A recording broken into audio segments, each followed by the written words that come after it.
I asked you to drive to the supermarket to buy some garlic. I asked you to drive to the supermarket to buy some garlic. What's the difference between these sentences? English lessons. They all use contrastive stress. I'm showing the difference between the instructions I gave and what they did.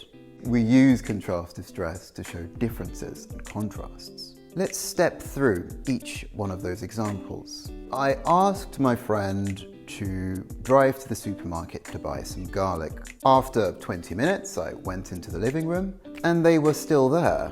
Well, it turned out that they sent another housemate to get some garlic. So I could say, no, I asked you to go to the supermarket.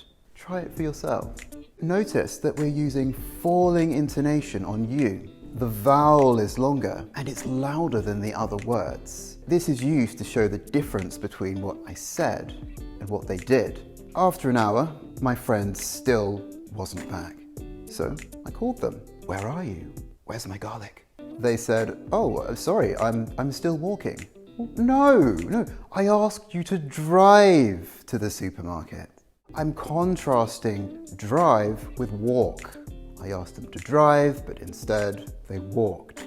I asked my housemate to go to the supermarket, and she went next door and took some garlic from the neighbour's house. I wasn't happy about this, because we always ask the neighbours to do things and they don't like us. I could say, no, I asked you to drive to the supermarket.